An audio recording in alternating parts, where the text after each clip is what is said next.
Probably. All right. Hello, everyone. Well, What's going on? Oh, there's 4. All right, now we're trickling in here. What's going on, everybody? Let me grab.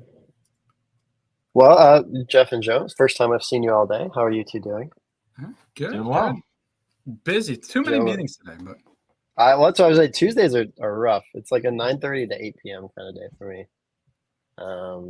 Although Joe over here was telling me he slept for like 45 minutes last night. So, well, it was broken up. Part of it was 11 minutes last night, and then 30 minutes something this morning. 11 minutes is that kind of sleep. You close your eyes. Yeah, no, I don't miss those days. Joe's still grinding away with a day job and trying to run his Amazon business, as well as provide quality content here. It's a busy schedule. It is a busy schedule. I had left it for a bit and then came back to it and thought I had time, but now I don't have time. All right, we got people trickling in. If you have any questions, just drop them in the comments below. Otherwise, we'll just kind of start chatting about some random stuff. And I think I'm most interested in the recap on the A to A flip sessions. How'd that go? Did it go as expected? You still have your voice, so that's good. I do. Although I took 3 naps on Saturday. I'm not a napper, but like I guess I needed it. It was great, man. Transparently, I guess it's more comfortable to say this afterward. I was so nervous, because I've done a lot of that kind of teaching stuff over the years, but it's different when you have to click live and there's some eyeballs on you and there's an expectation. And so Monday I was pretty nervous, but I think you kind of caught some of it. It was the longest call. I think it was like 3 hours or so on Monday. Yeah. Everyone was wonderful. I couldn't have asked for more support from the people that were there. So I think all in was about 14 hours. And I think people said you actually got to every question that was asked, which you promised you were. They're like, it's unbelievable. It took an hour, but he got to them all. I did, man. I mean, that's my goal. I think that was probably the last hour of every call was just questions. So it was really fun. I think we had a good time, and the feedback's been great. So I'm happy, and they're happy, and I know people have already been spending some money, and that's the goal, right? Like people should be able to make back their money pretty quickly. If I'm doing my job right. Stuff not being available for you to buy now that everybody's I was saying you train people so good, I can't find any more flips. Not yet. My wife did ask me that. She's like, so what was your plan there? And I was like, listen, I honestly routinely run out of money to spend on flips. So I was not worried. I was like, listen, I run out of money. I know lots of other people in my circle that spend tens of thousands of dollars and they run out of money. I'm not too worried about the saturation. Yeah, no. And flips, I mean, I used to run a flip group myself, and one of the reasons that I didn't mind doing that versus an OA's leads is it's limited. Like, most of the stuff you're buying is limited by Amazon. And in reality, you want smart sellers buying it, to help. I would prefer stock, so price goes up, because if it doesn't go out of stock, then Amazon might stay at that longer. So it's one of those things. They keep the price up. Like I want smart people to buy it that aren't gonna just go tank it immediately. Yeah, that's the big piece. It's also in my best interest. Yeah, if I can only buy 100 of something, there's 1,000 left. I want those other 900 to go to someone that knows what they're doing. Yeah. I mean, there's a bunch. Listen, I just happened to refresh just now, and there's a ton of Adidas shoes that just dropped. There's so many of them that are popping up. I think someone even in our Discord was asking about it if we flip a bunch because they were buying a ton of them. Yeah, Adidas, Skechers, Crocs. Those are probably my Wolverine, Timberland. Oh, Timberland! Like those are the ones I see a lot of. Do you sell Wolverine? I heard that they have problems with selling Wolverine. I've heard that too. I've never had a problem with Wolverine, personally. But I also can't say I've never gone 100 deep on ones. But I've never heard a peep out of them. Yeah, there's so many things that, like, now that I look into it, it's like, for instance, when we have the AZ Insight, it has like the date of when stuff happened, and like some of it's from like 2019, and it's like, it's basically like hearsay. It's not it's not even like a confirmed IP complaint. It's like somebody mentioned they got a letter, which could have been like any of those other sellers from China that are sending out the hey, you're on my thing. Yeah, that comes up all the time. So I actually got one today. When I get those letters in my inbox on Seller Central, so it's like a message from a buyer, and it has like a JPEG attached. I will ignore them 99.9% of the time. I get that question often. Yeah. It's super, super rare that I will take any action. I report it and then put no response needed. Yeah, it's there's a couple brands that probably sent me letters if it's the real brand for like a year plus through that method. I saw a bunch of like Nestle floating around, and I'm like, they are a massive, massive company. They do not care about whoever is selling it on Amazon. Like, there's no way. Yeah. And even if they do, they're not going about it the right way. I would, right. I'll respect a letter in the mail a little bit. Also depends who that letter's from. Some of those they throw right in the garbage. A certified, certified. Letter. That's. I pay a little bit more attention to that. Obviously, if it goes through the normal channels, Amazon intended channels, then I'll fight it. And if I decide I want to keep selling, I'll figure it out. But it's rare that he's sitting here. Yeah, got some certified. I know they just sent him a mail. I think. Hey, dude is the. See, I've never heard from Hey Dude either. Yeah, no, they've been sending letters recently. I don't know. Well, that's a trick. My business address, because my business address on Amazon is actually not one I even have access to anymore. I've just been so nervous to change it because anything on Amazon, and it's like down for a few weeks, the end of the world. And so they could be sending me letters for years. I wouldn't even know. I don't check that address. Yeah. If anyone needs me, they send me an email. I get stuff all over the place too. Yeah, I mean, people that are on my Amazon account, like because they need access, they get letters all the time. Like and other random people will get more like emails than letters, I should say. But they seem to hunt you down. Yeah, my sister and my mom. Robert B says, "Hey Dude is owned by Crocs." Yeah, see, Crocs is another one. I've heard some people have issues with Crocs. I think I probably have 300 or 400 pairs of Crocs currently on Amazon. I've never heard from Crocs. Yeah, the guy, I can't remember his name. He used to be a firefighter. He's the Stack That Cash guru guy. You guys seen him on Instagram and all that stuff? He's on Instagram. He's probably on Twitter too. I don't know, but he buys Crocs all the time, and everybody in his feed is like, oh, ungating, and then the next thing is like, oh, they send IP complaints, and I'm like, I've sold them. I've never gotten hit with anything. Now Jeff sells a couple more than we do usually, but of stuff. But I don't know if he's gotten hit with them. We've never got anything formal. We may have got hit with like the threats and stuff, but never. Yeah, nobody's ever followed through. I know they got aggressive with some people. Some of these companies too. What they do is they tend to like pick a few larger sellers and attack them. Yeah, we fly under the radar. We let Jeff handle all the heat. Yeah, I'm the one that gets the lawsuits filed against, unfortunately. But let's see. I had a friend that was working in Africa for like 2 years, and he's like extraordinarily white. Like he's just so white, not albino, but he's extremely white guy.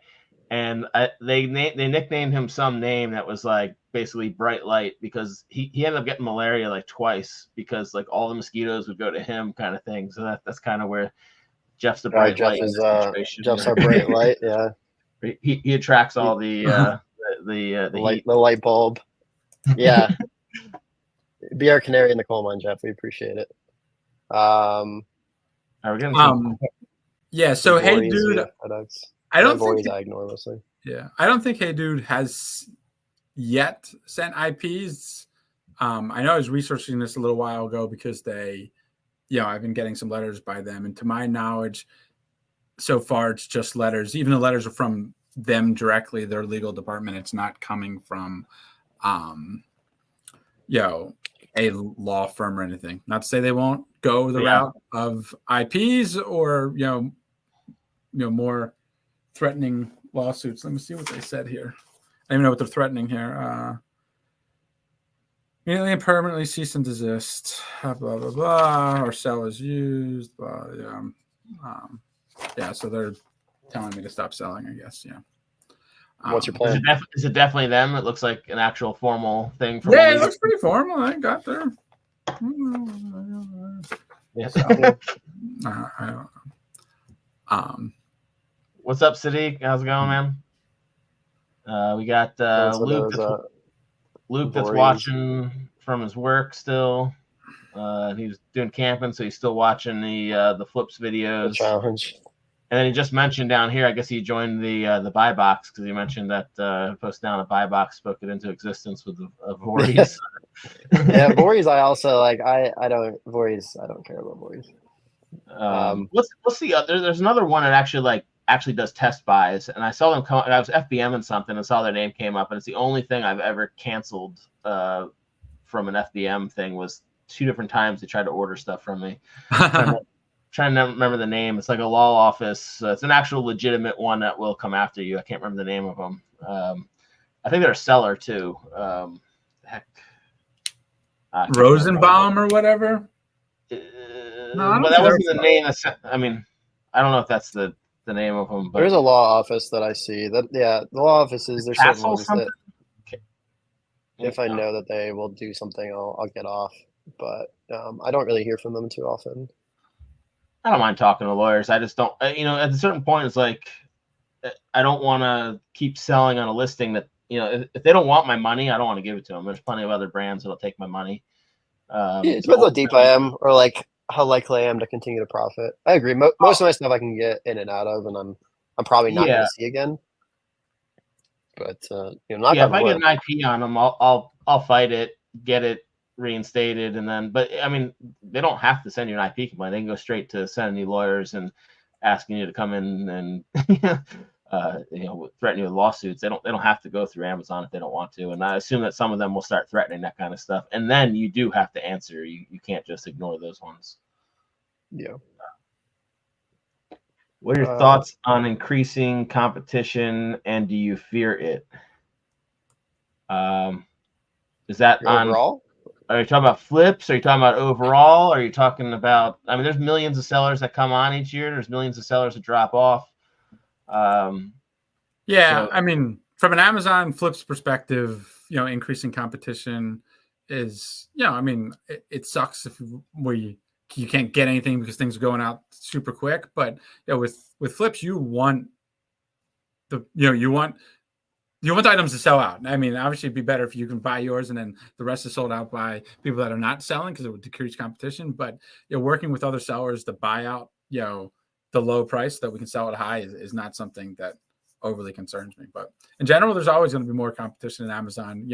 I've been doing this for 9 years, and it's just something you're going to deal with as a seller. Like there's going to be increasing competition, and you got to figure out ways to differentiate yourself and ways to do things different, not the same as everything. And flip is one of those ways, in my opinion, is it's not, obviously we've seen a little bit of it, going around here, the community and stuff, but it's more difficult, in my opinion, than just sourcing a understanding and the process of buying it when it's at a loss is something that's hard for some people to grasp. So that's keeps it down a little bit. And then, other stuff, you're going to have competition. It is what it is. Find ways to differentiate yourself.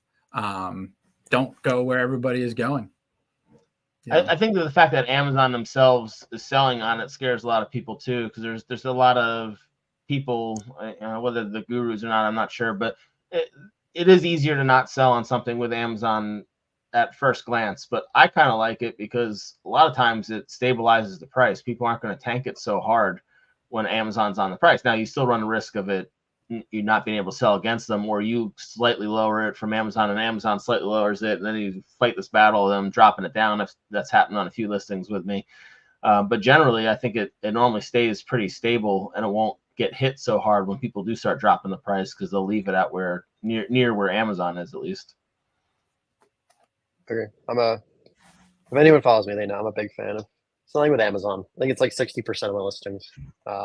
Amazon is on, and I just match price, and I move a few units less than if Amazon wasn't there. But I do appreciate the lack of, I don't see these giant spikes in new sellers usually on those listings, and there are a very consistent sales and price. The price doesn't fluctuate too heavy when Amazon's there. They kind of keep it steady. Yep. I'm all for it. Jerry's asking about buying from Amazon when there's transparency codes on it. The real answer is you're not going to know. I mean, it could have been something before transparency codes were on there that you're getting. It could be something that's not that actual product, or something that's old stock. I don't know if you can just ask somebody and find. I mean, I guess you could send it to the seller and try to get an answer if they want to answer that. But yeah, I mean, you run a risk of it not having it.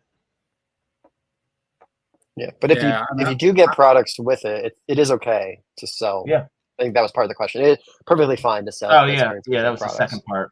Yeah, I sell several of them. They're a pain in the butt to FBM, because you can't like bulk send them very easily. You have to upload each one of them. Now you could do a flat file later and send it, but again, if you miss something or you forget to scan it, you run a risk of them just not paying you at all for what you sent out, and it won't reimburse you anything. It's just you lost it.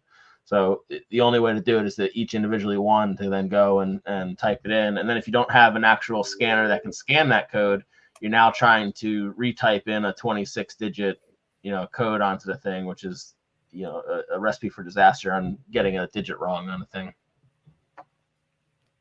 Transparent codes are a pain in the butt. We just had, the whole buy has been a nightmare, but I ordered something directly from the wholesaler. They had required, I don't know, like 30, 40 grand direct from the brand. Had to apply transparent codes, have them send it in, have to follow a map and sign my life away when we're placing the order. And then we get our products in there and boom, they hit us with an IP right away. Like, what are you doing? We just bought this from you. Oh, sorry. We didn't realize you were, we didn't realize the teams hadn't talked, I guess. So they didn't realize you were an authorized seller. So, I had to get that removed, then got that removed. And then admittedly, we weren't selling things super fast. So we started to break map, test the waters of what type of trouble we'll get into. And we were doing it, I think, like after hours. So not during the day, but 10 o'clock at night till like 5 in, just set the repricer to break map. And we got away with it for a couple months, I think. If there's any wholesalers listening, just stop listening right now.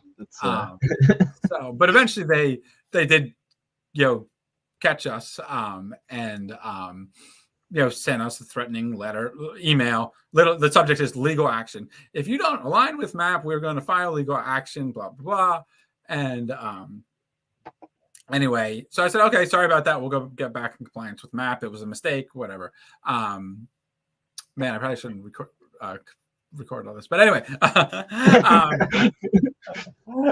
And then they 3 weeks later, they send me they send me another hard IP complaint. And I'm like, what the hell? I told you I was in compliance. And, I don't know. So now I'm fighting with that one. But really what I was getting at with this one was, like 100 of our units checked in and said the transparency code wasn't on right.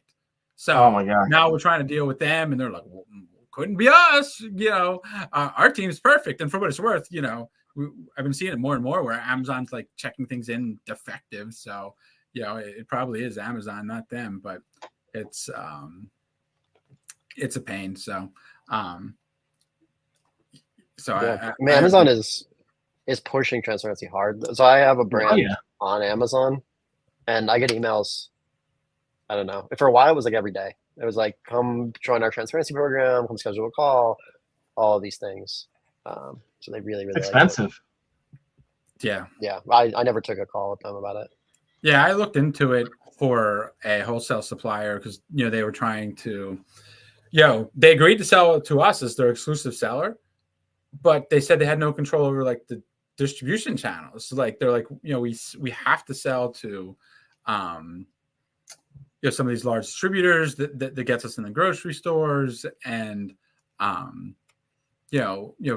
do we prevent dealing with the downstream sellers and whatnot. And I said, I don't got an answer for you, because the transparency program, you're not, I know people don't do it, but you're supposed to, if you enroll in it, you're supposed to put on every item that you sell. You can't just say, okay, here, you put it on your sticker so you're good. Just but Jeff's, So, and people do that all the time for sure. But I'm like, I'm not promoting that. I'm sorry. Like, that's not what it's meant for. So I can't help you. You need to control your distribution channel if you want to. And didn't end up,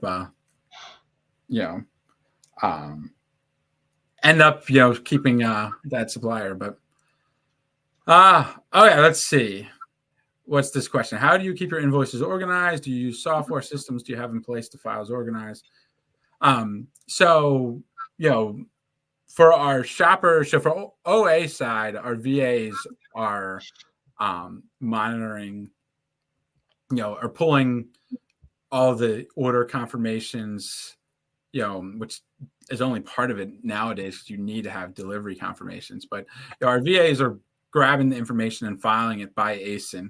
I think we're doing that all in Dropbox.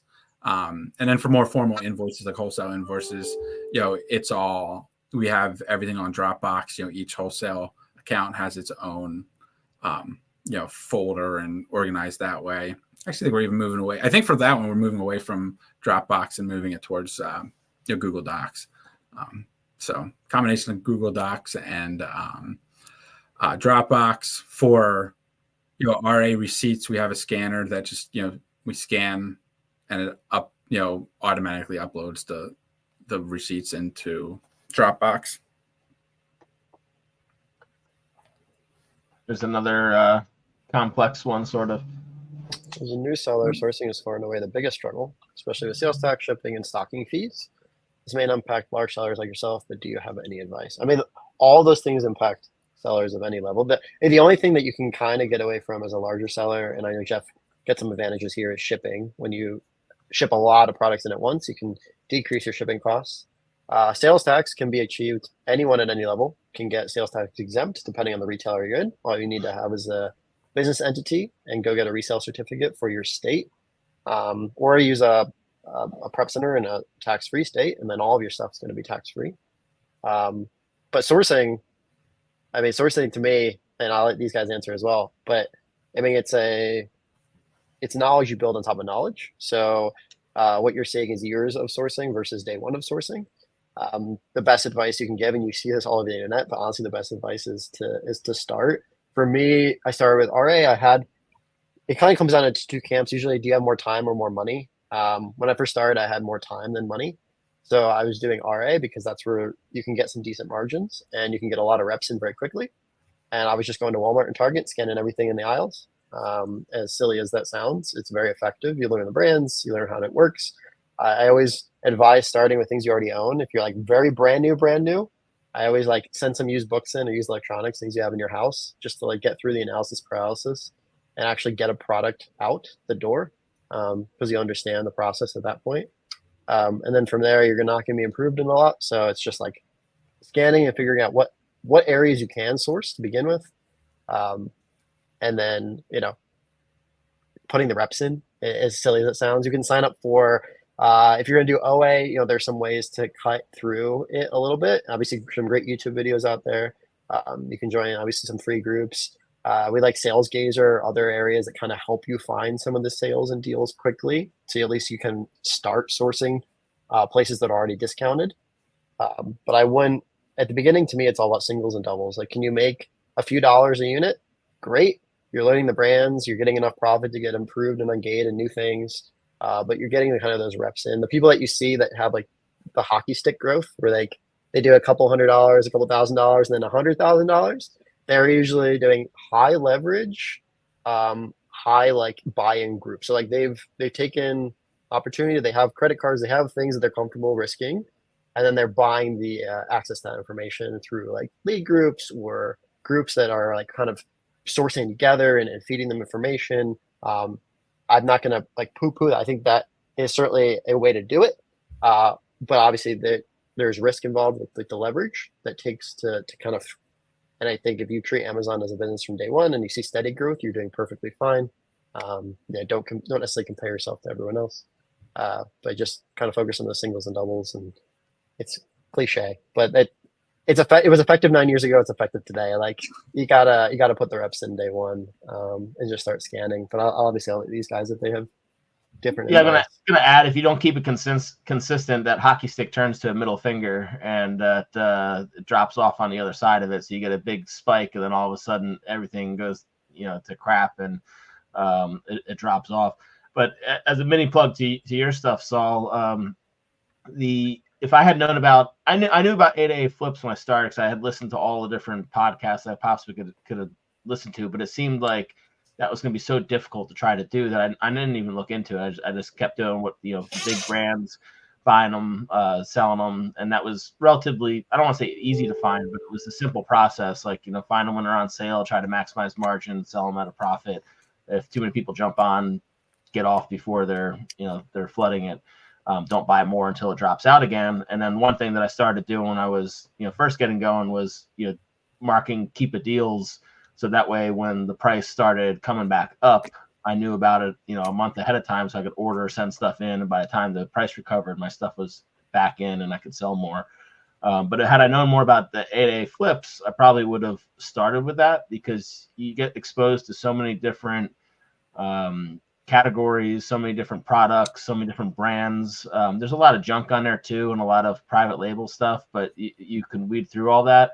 And then recently was testing out your Discord, the buy box thing, clicking through the links in there, and I was like, there's some leads in here for this stuff. So I started clicking through them, and then I'm like, this actually looks good. I'll buy a couple of these, and then before I know, there's 30 more of them in the list. I'm like, they just keep updating 24/7. Before you know it, there's 3 hours have gone of your life where you've been sitting there basically having somebody sourcing for you while you're buying. It's pretty cool. It is fun. I do want to say, obviously, as a person that has products on the internet that you can purchase, like groups and courses, I don't think that is for everyone. Like I'm a pretty big component of like start cheap as possible. Like do not buy things other than a Seller Central account and Keepa, and like learn. Even like Inventory Labs and these other things that people recommend. I'm like, don't buy something. In my world, don't buy a tech product until you've learned either it's going to save you time or make you money. But like if you don't have money to spend, then you don't need a product that's going to make you more money, because you can't source anyway.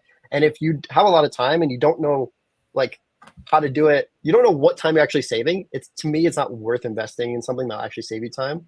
So you got to figure out the process first, kind of ground level, and then build on top of it with these tools that actually like cut into either making you more profitable or giving you more time back. And as much as like, of course, like I would love for people to try out all the products that exist that either I'm a part of or other people are a part of, I just don't think it makes sense until you're ready to try them.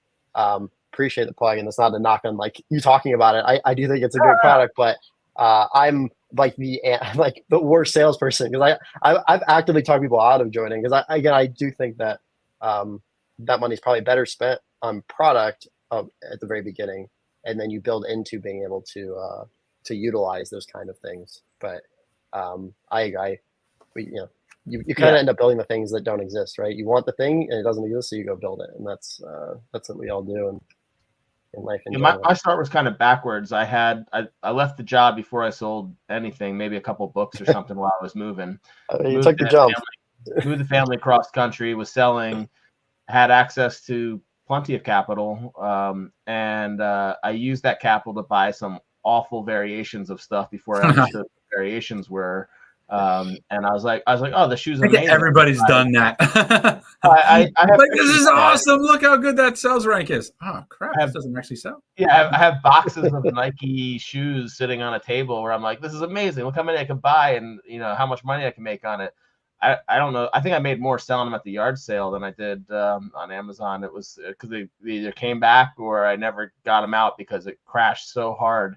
Because apparently a lot of people know that Nike.com sells Nike products, and they have big sales, and a lot of people buy Wait. them. I know we're spilling secrets here, but apparently a lot of people know that sale happens. And if you buy that at the end of that sale, it's bad. I mean, first in or last out. That's usually when you look at buying products on heavy sales. Yeah. Now, had I talked to people, and I'm a big advocate of paying people to learn stuff quicker, and I did that all from the beginning, and started learning more about it, and then asking better questions. But it's like what you're saying there, you don't know what question to ask if you haven't tried doing it. So I didn't know that the variation listings were listed the way that they were, or that the amount of estimated sales per month was based on the parent ASIN and not on all of them. And then I figured, well, okay, well, it's split between them. Like, it's got to be decent. It's a size 9.5. Like, how bad can it be? It was bad. It was not a good one, and it tanked immediately. Like I think Jeff mentioned in the podcast with Tony that sometimes he avoids the ones that look like they're the best because everybody else sees that too. And sometimes when you go the second or third best on it, all of a sudden you end up with a slam dunk. But Jeff, what's your kind of take on the getting going sourcing and building your company? Yeah, I mean, from my perspective, I always, when I started, I always focused on one store. Found one store at a time and source it for months, days at least, weeks, and refine your skill set on that store. Learn the sales cycles. Obviously, if you're not having any success, you move on. But when I first started, I was drawn in by a Sears and a Discover cashback bonus that allowed me to get like 40% back in cash. So that's where I focused. I learned that store. I learned the sales cycle. And I perfected that. Then I got good at that. Then I moved to another store and just added stores to speed up the process or add more stores. I eventually added some lead lists, not necessarily for the aspect of thinking I'm going to make big money selling the items on the lead list, but just seeing what some of these guys that are selling lead lists, where are they sourcing? What stores do they have? Usually, you can get them $50, $80, $150 a month. And if you can't make that on the lead list, it's probably not, not very good, but usually they'll refund you too if they don't live up to their expectations. So I would try them and just use that to find more like rabbit trails, right? Okay, this store, X stores has a 30% off the whole store, and the lead list posted some stuff there. Okay, maybe I'm not buying that, but I'm looking through that site and trying to find other stuff that's good with that coupon code and whatnot. So that's sort of how I ramped up and started to figure it out is mastering a store at a time before I went. He's aging himself with Sears. Yes, I know, right? I mean, for me, it was the malls, man. I mean, that's still aging myself. Hot Topic. At least he didn't say like Caldors or something. Yeah. Well, the Kohl's, there you go. Kohl's is one. But yeah, I mean, again, the problem is obviously you want to find the ones that are popular that will work. I shouldn't say popular. You want to find the ones that are going to have profitable products, but it's not necessarily those ones that you hear all the time because there's going to be the ones that have the most competition. And that's part of it, right? Is you don't want to sit there and spend, okay, well, I'm going to spend 3 months analyzing Walmart. You're probably not going to do very well. I mean, there's people that do well with Walmart, but it's tough, because it is a store that a lot of people hit. I think I've had some SKUs do very well from Walmart. I will say transparently, they've almost all come from matching A2A buys, like just going and finding and like they're really good sales, and I probably wouldn't have necessarily found them manually. But I agree. I think any store that sells more than like 100 SKUs, you can find profit in the world, or at least in like the Western United States and the UK, like the bigger countries. But it's just putting the time into learn the store. To your point, Barnes and Noble, Hot Topic. That was my jam for the first after I did books. Me and my wife, fiance at the time, we would drive. I live in Jersey, so we'd like Jersey, New York, Pennsylvania, Delaware. Like we would do like the full loop and hit every mall. I think I've been to every Hot Topic in like 100 miles. You went so far north on 95 that it turned south? Yeah. I would just do this giant loop every weekend, and we would go to every Hot Topic, and we would just buy up all their inventory. Um, and that was, I mean, that was a lot of fun. It's not as viable anymore, I guess, given the changing tides of malls and brands. But there's always a Hot Topic. There's always a version of that.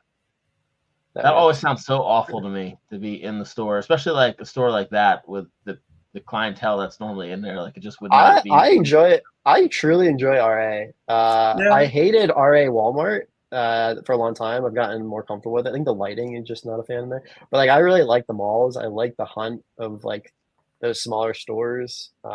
It's hard when you like it's hard to give up RA and you find a $10 product that you can sell for $100. Like you could do that OA, but it's much easier RA. It's just It's a good way too. Like, yeah, and I think somebody asked up here, like, how do you break it up, or like sitting in front of the computer all day and stuff. Or if you're struggling with OA for a couple of days, go out there. Again, if you're local and have stores, go out there and do some RA. Like, because one, it can lead you to items that you can then OA, and it can just break up your day and find stuff. Especially if you're like a shoes and clothes shopper, like go out to the outlets or go to a TJ Maxx or Marshalls or Ross or Burlington, especially this time of year. Marshall Street. Yeah, you should be able to find some stuff, and it just switches things up instead of scanning and sit in front of the computer all day. And I'm a computer guy, so I really don't like to do much RA, but I will get out there and occasionally. And my Trev doesn't have a chance anymore. I take up all his stores. There you go. And I mean, RA is limiting. For my factor was always like, well, I can only fill my car with $5,000. I want to spend more. Yeah. And that's like 8 to 10. Yeah, that's a full day of sourcing or whatever. But most people, if you can spend $5,000, I think they're very happy with Oh yeah. that. So it's also what the profit are you getting out of it? I mean, I know some RA sellers that get massively more profit than I do, even with the biggest sales, the most gift cards, everything else, because they have the bro deal or they know what things to say to the stores. Like I've even been into TJ Maxx and gone in and I had a whole cart full of stuff and asked the manager if I could have a discount on it, and they gave me 10% off of it. So it's or it might have been 6%. It was whatever the employee discount is they gave me. And went to another one. Relationships. Went to another one, another TJ Maxx. I'm like, I felt hyped about it. I had the whole cart full of everything. Go to the manager, they just laughed at me. So I had an FYE that would let me go in the back room and source the product before we got on the floor. I mean, they don't work anyway, so I'm happy to. But like, and Barnes and Noble, I mean, I could write a whole. I've written out like almost like a version of like a blog about like Barnes and Noble. If you do it right, I think there's a particular way to do it. I've gotten 50, 60, 80% off on top of clearance prices. Working with managers, at least all the ones around here, I'll clear out Barnes and Noble and pay pennies on the dollar. So you were ripping the Magic the Gathering cards then? I mean, right now, I mean, it's I don't know if they're still running it. I assume they are. But for the last 2 weeks or so, Barnes and Noble's had an insane deal, RA wise, and I've had a couple people text me pictures like thousands of dollars they've been spending. Wow! And the ROI is well over 100%. This one comes up, and so I guess you might as well answer this if you're doing more of the RA or you've done more of it. Actually, Jeff could probably do this too. How do you guys fight in authenticity complaints for RA source products? I assume there isn't a way, but maybe you can give me some other advice. There's always a way. Yeah, I mean, it's the same way that you would fight it for OA. It depends on the store you're sourcing from RA for like how detail oriented you need to be on the appeal. But you should have your receipt, and you'll scan your receipt in, and you can link your item to that receipt to that store, and that you to that receipt. Then you're in good shape. If it's like a Target, you're even better shape because you get like UPCs. Like any store that has UPCs right on the receipt is great, especially if you can see like the store name, their phone number, your credit card information. You're doing well. If it's stores like Marshalls and TJ Maxx and things we were just talking about, there's one extra step you kind of have to take. Any store that doesn't have the UPC on the receipt, you got to tie that whatever product line item they have on the receipt, you got to tie to the product. I actually have a super lengthy tweet about this somewhere. But you take a picture of take a picture of the product itself with that sticker or some kind of thing on the product. For Marshalls and TJ Maxx, it's always going to be a sticker. You take a picture of the sticker that's on the product, take a picture of the receipt, so you can tie the receipt to the product because the sticker is on the product. And then I usually add a little blurb, like I will annotate and like, here's the ASIN. I put like a layer, I'll highlight things for them. But I'll submit that, and I've, I may have to fight it a few times. There's been, I think maybe once or twice in my career, I've had to just give up. But it's rare. I think almost every time I'll win eventually, especially if it's like an easy retail receipt where it has all the information directly on it. Yeah, and I think people confuse it with, so if you're ungating, you need to have an actual like invoice or something that looks similar to an invoice, and you can't have an RA receipt. It has to be online or from the distributors or retailers. If you have an authenticity, you don't have to have an actual invoice. You need to have some sort of thing that shows that you purchased it and purchased it new, if you're selling it new. People confuse that a lot, and they will accept those receipts. So, but you want to scan them in. I don't know if any of you have tried to keep them in a box or something, but they will fade in the heat. They'll have all sorts of issues. So if you're doing RA, scan the receipts, save them on what they were, put some notes on them, like Saul was just saying. Especially if it's something like I don't remember if Ross does it, but I know like Marshalls and TJ Maxx, it's like their own unique identifier for there, and you do, like you said, you have to have, it's an extra step, but if you want to source those places, it's best to protect yourself. And even then, they can still come at you, because I don't know if TJ Maxx technically has the right to be the seller on a lot of products if they're buying them out another retailer that did have the right, but that's a whole nother conversation. I think we TJ Maxx and those, you should take pictures too, because you just don't, the TJ Maxx, Marshalls, a lot of those, they don't have UPCs or even titles on their receipts. Nope. So yeah, it's their unique like store identification number, and then you do get the UPC with the product, but you want to take the picture of everything. And like I said, it's a lot of extra work, but it's if you get hit with it, you want to be able to beat that. Yep. Jeff, I think you talked about this one on the last one, but do you want to say the few things that you look for the? Yeah, I mean, I'm not looking at Seller Central very often, but one report that I look at, on a daily basis, well, not really report, but we utilize Inventory Lab, and we pull out our inventory valuation report, as well as and then we compare that against our sales, and trying to see what percentage of our sales are we moving on a daily basis. And we like to see 2.5% to 4% is usually the range we're looking to move on a daily basis, outside of like Q4 and peak season. And it will vary per person. But if you're dipping below 2%, you're moving things pretty slowly, and you're definitely going to have some potential capital constraints. And over 4%, your stuff's flying. Obviously, there's a lot of other things to consider. What's your ROI, profitability, expense, all that stuff. But that's a report that we report on daily, compare how we're comparing to last year. It'll dip, it'll go up to like 5 to 10% once you hit peak, peak season, when things really start to fly and things are just, moving them as quickly as you got it in there. And then, slower times where you're not like 2.5%. Let's see, check the health and profitability. Okay, let's see. What's that? Nice. So Saul's making people go broke by they're finding too many flips. After listening to, I have to listen to all of them. I haven't gone through all of them, but you're talking about, buying stuff that is not of the super low ranking.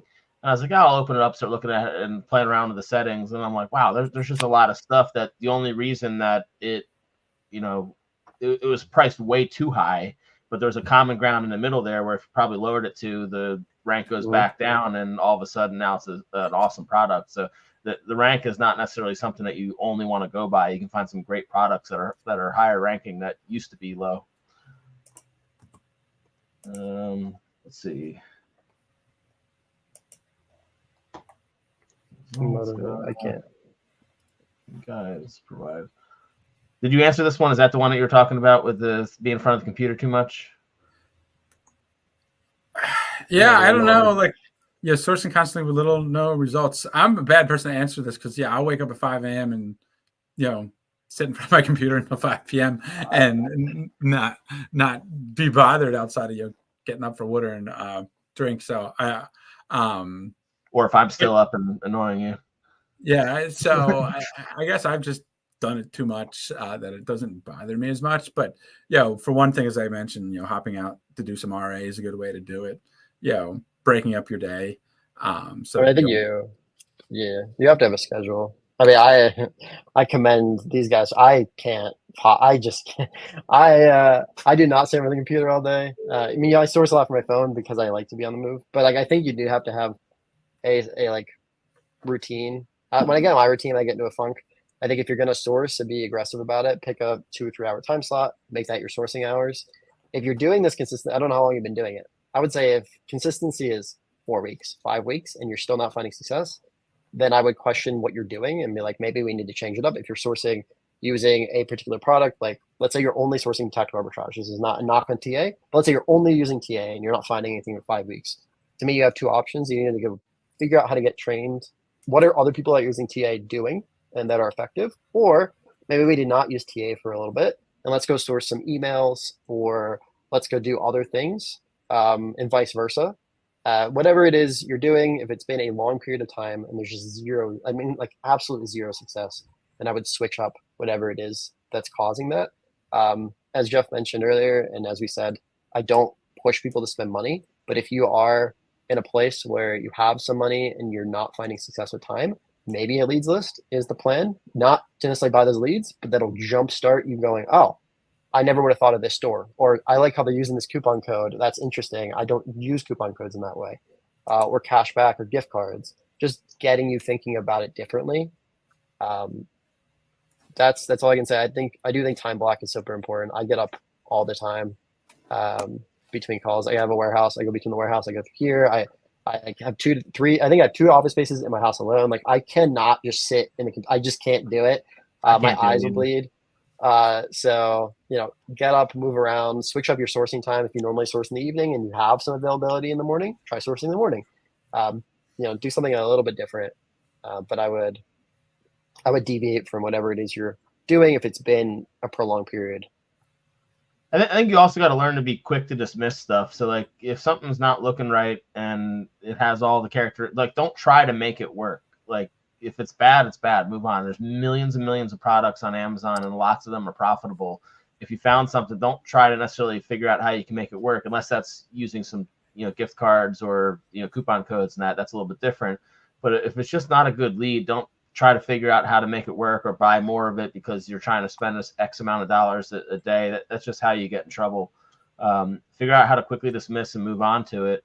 I know, like if I run a Keepa search on something, say there's an outlet store that has a huge sale going on, I'll put into Keepa the name brand of that, and I'll put the ranking and everything that I want, and I'll run a list. And I try to knock it down till it's like somewhere between 300 and 600. And whether I'm looking at it or I give that to the VA to look at, that's as much as I want them to even think about doing in a day. That's I can't hit that in a day. My VA is much better at going through that stuff. I just can't. Like you said, I have attention issues, so getting up from the computer is not hard for me. It's I have to walk around, have to do something. I can't sit still that long. But the VA is doing it. She's going through everything, figuring that stuff out. So I think if you have the ability to quickly go through these things and then find the good ones, then that's going to be miles better than trying to make something work that just isn't good.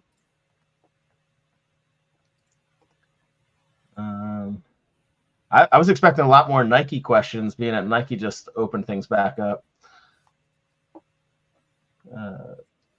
Taking note. Oh, there you go. It's directly to Jeff. All right, so loan. Yes, I've taken Amazon loan before. I have a line of credit with Marcus right now through Amazon.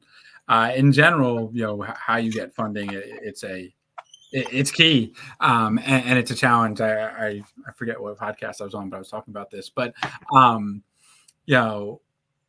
from Amazon will occasionally give loans, and I utilize them. They're not the best. I prefer going through a bank. And, when I first started to scale a little bit, I think the first year, I maybe a couple of years in, I went to a bank and I got a line of credit for like 80 grand or something like that. And it was pretty easy, in and out, not, small business loan.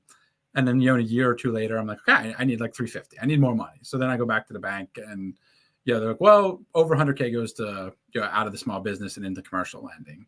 And, then once I got in the commercial lending, like just, it was very hard to find anybody that cared. I went to I probably went to 5 different banks, and, I'm driving past this local small little bank that's at the corner of my, house, and going to these more medium-sized banks, trying to find somebody that'll give me money, and, going through all the hoops and sending all these stuff. And I don't know how much time I wasted, and nobody would give it to me. And eventually I stopped into my local bank. And this was actually a bank that I worked at in high school too. And I'm like, yeah. And like, I'm like, hey, I want 350. And I'm like, okay, that shouldn't be a problem. I'm like, you sure? Did you hear me? Because like everybody else like look at me like I'm crazy. And wait, what do you do? You selling up? No, I can't do that. And yeah, a few weeks later I got it. But it was a lot of going back and forth. Definitely from my experience, it's better with the smaller local ones than, even like medium-sized regional ones just didn't care. Like my numbers and, our sales were like nothing. They're like, hey, you're just not worth our time. Or just couldn't get through their approval process. I don't know, but these guys I was able to, and it really helped. I love a line of credit over a loan because you can tap in and out of it. So, you get, especially because lots of times it might be a 2-3 year term. And then even when the term's up, it usually just a super easy renewal process. It gets harder if you want more. But so I really enjoy, the line of credit. And then Amazon will give them to you eventually. I'm currently have a line of credit with Marcus, but they're a pain in the butt because, one, I applied in like October and I got approved like, I don't know if it was like Cyber Monday or like, it was like the day after. Yeah, it was something crazy. Yeah, because I think I was talking to you. It was something crazy. Like it was either like Cyber Monday or the day after Cyber Monday. I'm like, what the hell? Like, it was 100% on purpose. So I still like took use of it, but it was annoying. And then now, like I go to tap it in, they're like, oh, sorry, you have too much credit on. I'm like, well, that's why I'm trying to tap this out because I'm spending a lot of money. So, I'm going to even look into if I can close it because it's probably hurting my ability to get more money. And they're not going to let me use it because they've approved me for it. I got to look, but they probably charged me some origination fee, and now they won't even let me use it. So I'd be very wary of anything with Marcus through Amazon. I see Amazon starting to give out Amazon loans again, and those are usually easy to deal with. I thought they cut it off, and then all of a sudden the offers started coming back. Yeah. So, and then the big thing is to ask when you don't need it. Though, again, I had issues with that too. Like the first time that when I was trying to get that first like 350, after the smaller one, and I was like, we were pretty tapped out because we were buying like crazy, getting ready for Q4, and they're like, you have no money. And again, I'm like, well, yeah, of course I have no money. I'm trying, but that's why I'm here. Like, well, you have to come when you have money. So then in January we cash flush, and I went in the bank again, going through this whole thing again, and they're like, yeah, you don't have any inventory. You have too much money. What do you need money? I'm like, what the hell? I thought that was what you needed me to do. So it is hard, though. I do think in general you want to ask when you don't need it. If you wait until you're strapped out in inventory and you have very little cash in the bank, it's going to be very hard to convince them. If you're just looking for under 100K, that's I think fairly easy going. I shouldn't say fairly easy, but it's significantly easier than more than 100K. You're working with some banks, again, going with smaller banks. And similar with the credit cards, you just want to, constantly trying to push getting increases and pushing your limits. Cycling payments is, what I hear recommended from the credit card companies themselves. Like, show me that you're paying off this thing multiple times during the month, and then in large chunks. Yeah, and then we'll increase it. So, and again, like in January, I literally watch. Okay, I've paid everything down. I've paid off my credit cards. Boom, let me apply now. I don't want to apply and usually give it a little time too, because you don't want it I don't know how quickly or real time the agencies are reporting. I don't know, but I usually like to give it a little time just to make sure it's clear. And then, which of course is never fully clear, but it's better to, have a smaller portion of outstanding balances. Is usually what I do. And for me, we tend to do more in Q4 than we do the 9 months of the year. So that's where I get into that. I need capital in Q4 because that's when we significantly ramp up our purchasing.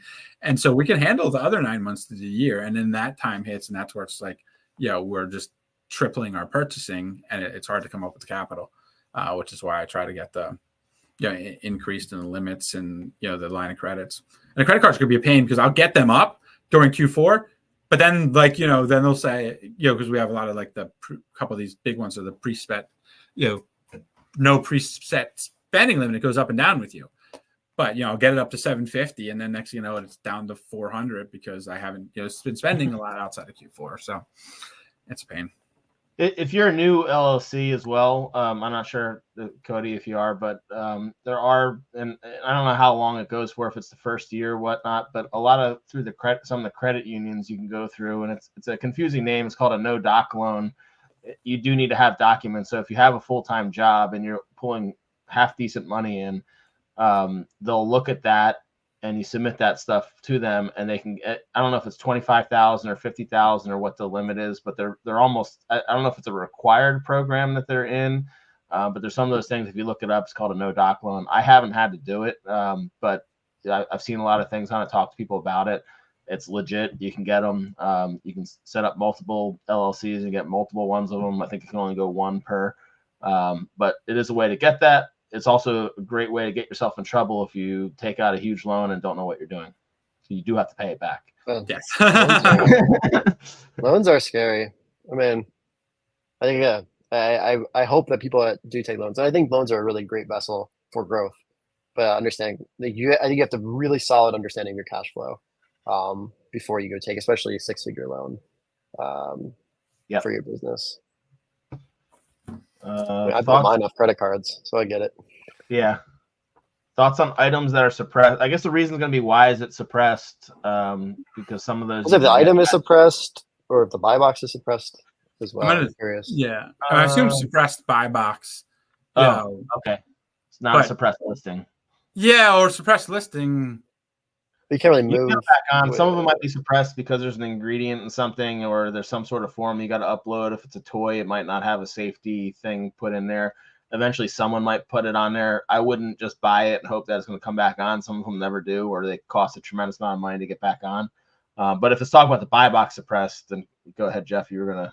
Yeah, well, I guess that's a good point. Suppressed listings, I mean, it's presumably you've already bought it because you probably didn't find it if it was suppressed. But yes, buy box. Oh, buy box. All right, yes. There you go. So suppressed. Yeah, I mean, when I see a suppressed buy box, and say if I'm sourcing, if you're sourcing, you have a suppressed buy box, then you already have a general idea what the velocity is with the suppressed buy box. So that's a good starting point. The harder part is something's flying, so you buy boatloads of it. And then at that same price, it now goes suppressed, and the velocity has decreased, from 200 units a month to 50 units a month, and now you got to make the determination. Okay, well now I got 6 months worth of supply instead of 6 weeks worth of supply. Do I lower the price trying to get the buy box, or do you just sell in the suppressed buy box and hope it comes back?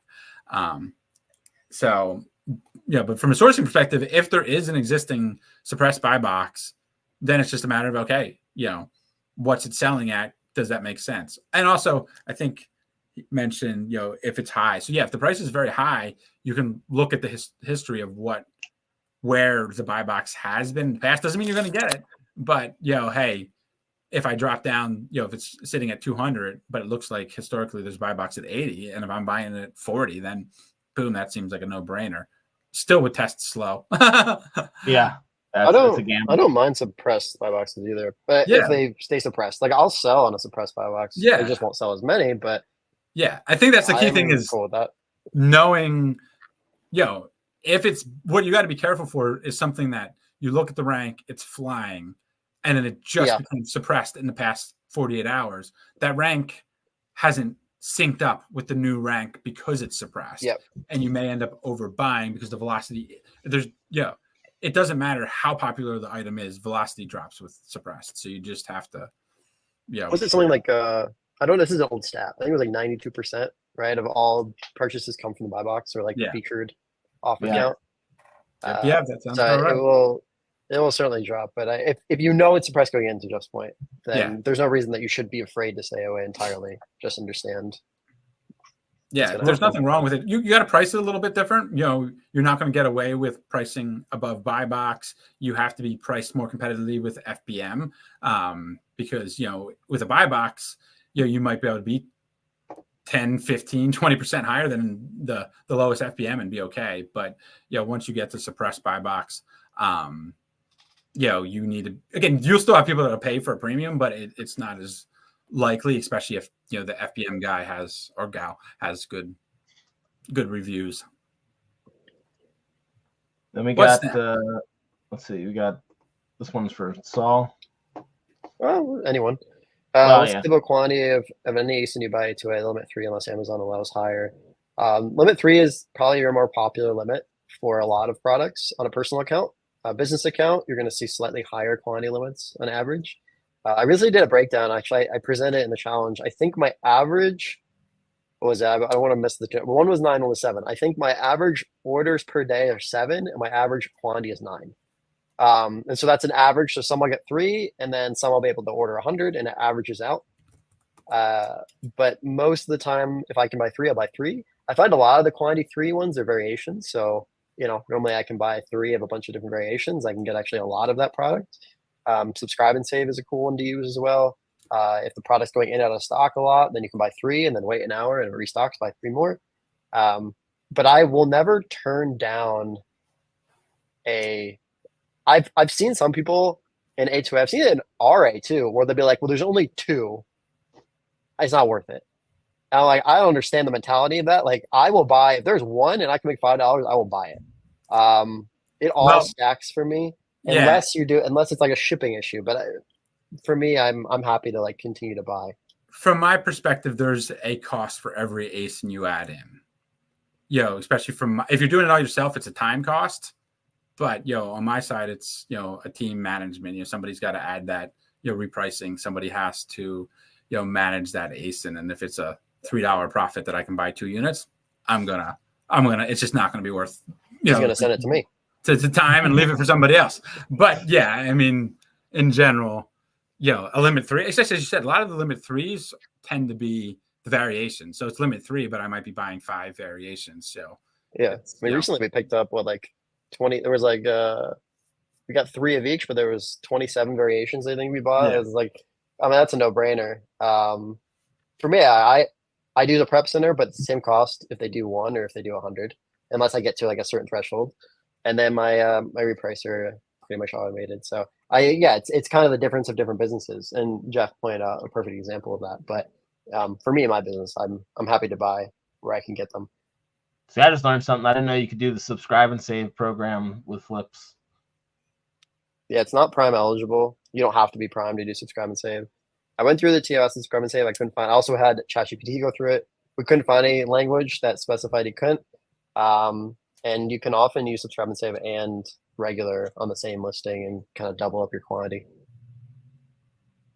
if there's a limit. We have like 5? What's that? I was going to say about 5 minutes. I just want to make everyone aware we're kind of winding down. Yep. I think if we want to get some last questions in, we're going to answer a few of them here and then probably wrap up at about 7 minutes here, I think is what we're aiming for.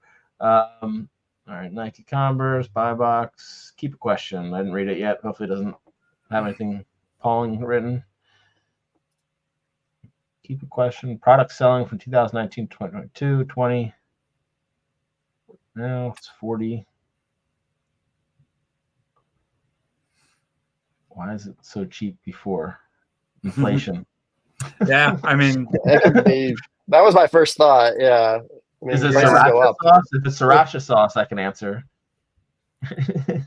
Yeah, I mean, the good thing is if Amazon's in stock and you have a buy box, you hopefully have a good chance. But yeah, I mean, you never know. Like, I mean, it's the same thing with Amazon Flips. You're looking for these things where what you're hoping are temporary decreases in price. They may not be temporary. I would assume Saul has seen it. I know I have, where something is fantastic and bought a bunch of it. Well, looks fantastic because it's been priced, for years at a certain price, and then it just never goes back up. And it's just a risk. But whatever you're doing, you're going to have bad buys. You're going. Yeah. You just I remember when I first did this, and I was like, so. I think I got like 6 months in. I'm like, I never sold anything for a loss. That I'm so good at this or something, And it's like, no, like, now I sell 50 ASINs a day at a loss. Like you just, you lose all the time, but you have to, pick more winners than losers to make it work. And cut your loss. I will say, what you can do quickly, we kind of actually cover this in the challenge, but what you could do quickly to validate, especially if you're seeing a price increase like this, I would Google the product and just check every retailer you possibly can. Yep. Like if they're all at 40, like you're fine. Like I'll feel good about that. Obviously, if they're all at 20, then you have more things to be concerned about. For products that do straight drops and you're worried about them staying low, do the same thing. Also, if it's electronic or anything like that, you want to look for like, is there a new variation on the market? Yes. Like, is there a generation 2 and then this is Gen 1? Where there are signs that you can tell if things are going to pop back up or not. But the best thing in your case, Jerry, I would say is to just see what other people are selling this for, not Amazon, but other retailers, and then use that knowledge to make your buying decision. Ron, if you want to watch this from the beginning, I believe once it clicks through, once it ends, yep. You can go through any of the platforms. We're also reposted into the live section of YouTube. I'm not sure if Saul hooked his. He didn't. Nope, just Twitter. But you can click onto Twitter and watch it on any of our platforms, and then you can see the whole thing from the beginning. Good Appreciate deal. the questions you're asking, Burnt Cream. Thank you, Marcus. Yeah, this was fun. I think we'll do this. We'll certainly do this again, and you'll see this hopefully somewhat routinely. I had a good time. Good deal. And feel free to let us know a little bit on. I mean, there's only so much we can do to get us all in the same, not same room, but same thing at the same time, because we all have schedules too to go. But if there's some time that that helps you get it on better, let us know, and we can see if we can try to do a couple varying times to make sure that everybody gets a chance to be able to watch. And I do recommend, I mean, there's a link posted. I don't know. I don't think it's posted it might be on YouTube. It looks like it's on YouTube as well. I highly recommend the Basecamp Discord. It is entirely free. You'll find these two in there. You'll find Joe in there like 24/7. Good coverage between Joe's late nights and my early mornings. Yeah. And I'm in there on and off. If you really need me, you can tag me. But it's a great place to hang out if you're looking for some free content. Yeah, we're very active. We try to answer all or as much as possible. And we love the questions and love that it's not just a bunch of simple good mornings and a thing. It's actual people asking questions to help build their businesses. So we encourage you all to jump in there. It's free, and you can see it for yourself.